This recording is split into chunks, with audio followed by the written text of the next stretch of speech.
অবিলম্বে ফাঁসি এবং সেই অপরাধকে নিয়ে বিচার ব্যবস্থাকে নিয়ে যারা চক্রান্ত করছেন, যারা বিচারের আড়ালে ঘোলা জলে মাছ ধরার চেষ্টা করছেন, তাদের বিরুদ্ধে প্রতিবাদ করার জন্য আজকে কুচবিহারের রাজপথে কুচবিহার জেলার বিভিন্ন প্রান্ত থেকে যারা এসেছেন তাদেরকে আমি অভিনন্দন জানাই, নমস্কার জানাই, ধন্যবাদ জানাই।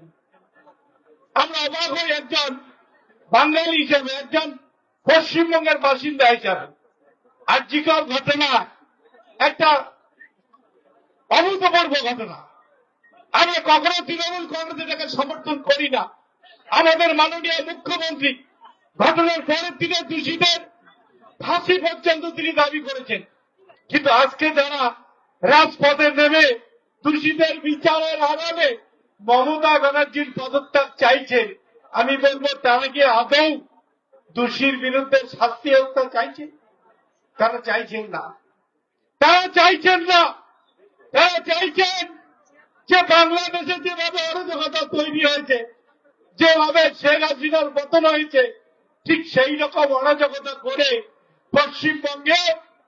পশ্চিমবঙ্গ সরকারের যাতে পতন করা যায়, তার জন্য রাম বাম শ্যাম এরা সব এক হয়েছে। আমাদের মনে রাখতে হবে কুচবিহারের মানুষ, আমাদের মনে রাখতে হবে বাংলার মানুষ, এই যারা রাম বাম শ্যাম গোটা ভারতবর্ষের যেখানে যেখানে ধর্ষণ হয়েছিল সেদিন তারা কিন্তু রাজপথে রাতের দখল নেয়নি। মণিপুরে 1 বছরের উপর ধরে মা বোনদের ধর্ষণ করা হচ্ছে, রাস্তায় উলঙ্গ করে প্যারেড করানো হচ্ছে। সেদিন কিন্তু আমরা কুচবিহারের, সেদিন কিন্তু আমরা বাংলার কোন মা বোনদের দেখিনি যে রাতের অন্ধকারে রাত 12টার সময় রাজপথের দখল নেয়। বাংলার ক্ষেত্রে তাই। বাংলার সরকারের পতন করতে হবে। 2024 বাংলার মানুষ বুঝিয়ে দিয়েছে তৃণমূল কংগ্রেস ছাড়া বাংলায় বিজেপি এবং বামফ্রন্টের কোন অস্তিত্ব নেই। কিন্তু তারা ঘুরপথে ঘোলা জলে মাছ ধরার চেষ্টা করছেন, বিচারকে আড়াল করে তাদের দাবি বাংলায় বিশৃঙ্খলতা তৈরি করে 356 প্রয়োগ করে একটা নির্বাচিত সরকারকে ভেঙে দেওয়ার চক্রান্ত। বাংলার মানুষ সেটাকে বরদাস্ত করবে না। বাংলার মানুষ সেটাকে বরদাস্ত করবে না। তাই আজকে শুধু কুচবিহারে নয়, গোটা বাংলা জুড়ে তৃণমূল কংগ্রেস কর্মীরা শুধু নয়, এই বাংলার সমস্ত বুদ্ধিজীবী এবং গণতন্ত্রপ্রিয় মানুষ, শান্তিপ্রিয় মানুষ, তারা তৃণমূল কংগ্রেসের সঙ্গে পায়ে পা মিলিয়ে তারা এই বিচারের দাবিতে পথে নেমেছে। কে বিচারে তদন্ত করছে? সিবিআই। কার সংস্থা? কেন্দ্রীয় সরকারের সংস্থা। এই বামপন্থীরা, এই বিজেপিরা হাইকোর্টে গিয়ে তারা রাজ্য সরকারের পুলিশের উপর অনাস্থা এনে তারা সিবিআই তদন্ত দাবি করেছিলেন। হাইকোর্ট সিবিআই তদন্ত দিয়েছে, আজকে সিবিআই তদন্ত করছে। তারপরেও কেন তারা বিচার চাই বলে মুখ্যমন্ত্রী পদত্যাগ করছে?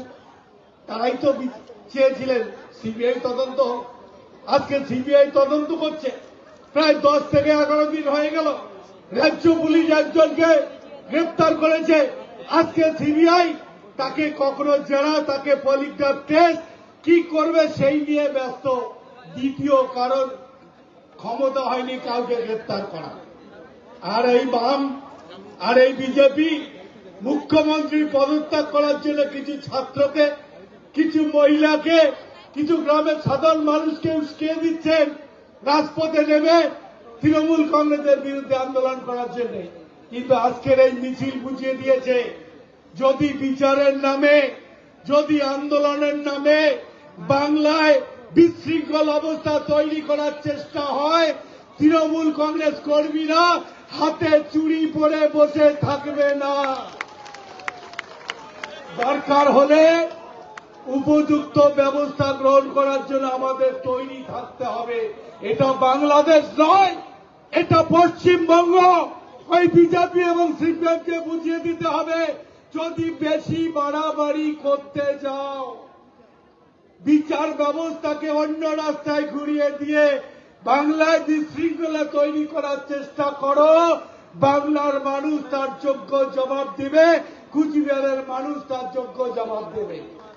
এই আমরা আজকের এই সমাবেশ থেকে আমরা ধিক্কার জানাবো বিজেপিকে, আমরা ধিক্কার জানাবো সিপিএমকে, যারা তিলোত্তমার বিচারের আড়ালে তৃণমূল কংগ্রেসের পতন চায়, তৃণমূল কংগ্রেসের মুখ্যমন্ত্রীর গায়ে কালিমা লিপ্ত করতে চায়।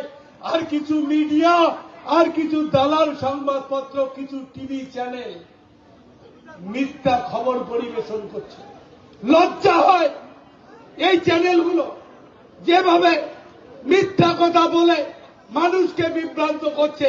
কখনো বলছে গণধর্ষণ হয়েছে 40-50 জন মিলে, কখনো বলছে 150 গ্রাম সিমেন্ট পাওয়া গেছে। আমাদের সাংবাদিক ভাইয়েরা যারা এইসব খবর পরিবেশন করেছেন, আমার মনে হয় তারা সেখানে উপস্থিত থেকে 150 গ্রাম সিমেন্ট তারা হয়তো গিয়ে সেখানে মেপে দেখেছেন।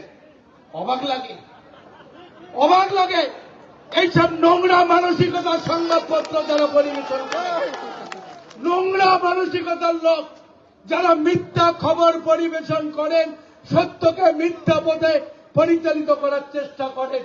ভারতবর্ষের এইসব গতি মিডিয়া, এইসব বিজেপির দালালরা, এদের বিরুদ্ধে আমাদের লড়াই করতে হবে। কারণ পশ্চিমবঙ্গে আমরা কখনো কোনো ধর্ষকদের আড়াল করিনি। আমরা বিলকিস বাণীর হত্যাকাণ্ডের, বিলকিস বাণীর ধর্ষকদের ফুলের মালা দিয়ে যারা বাড়িতে বরণ করে, আমরা তাদের ধিক্কার জানাই। আমরা ধিক্কার জানাই হাতরাসে, উন্নাওতে যারা ধর্ষণ করে জ্বালিয়ে পুড়িয়ে মারে সেই বিজেপির নেতাদের। আমরা ধর্ষণ জানাই মহিলা কুস্তিগীরদের যারা রাজপথে যাতে শ্লীলতাহানি করে, সেই বিজেপির এমপিদের যাদের পক্ষে থেকে বিজেপি তাদের সঙ্গ দেয়, ধর্ষকদের সঙ্গ দেয়, তারা তিলোত্তমার ধর্ষণ কাণ্ড নিয়ে কলকাতার রাজপথে তারা লড়াই করে, তারা আন্দোলন করে। তাই অবাক লাগে। আমরা চাই আজকের থেকে অবিলম্বে সিবিআই উপযুক্ত ব্যবস্থা গ্রহণ করে হাইকোর্টে তার রিপোর্ট পেশ করুক এবং 15 দিনের মধ্যেই দোষীদের দৃষ্টান্তমূলক শাস্তি, এমনকি ভারতীয় সংবিধানের সর্বোচ্চ শাস্তি মৃত্যুদণ্ড আমরা চাই। আমরা চাই পশ্চিমবঙ্গ শুধু নয়, ভারতবর্ষে একজন ধর্ষক এই শাস্তি দেখার পর ধর্ষণে যেন কোনোদিন আর বুকের পাটা দাঁড় করে সাহস করতে না পারে। এই কথা সবার মনে রাখতে হবে। আরো গ্রামে গঞ্জে প্রত্যেকটা জায়গায় আন্দোলনকে সংগঠিত করতে হবে। বিজেপির বিরুদ্ধে লড়াই জারি রাখতে হবে।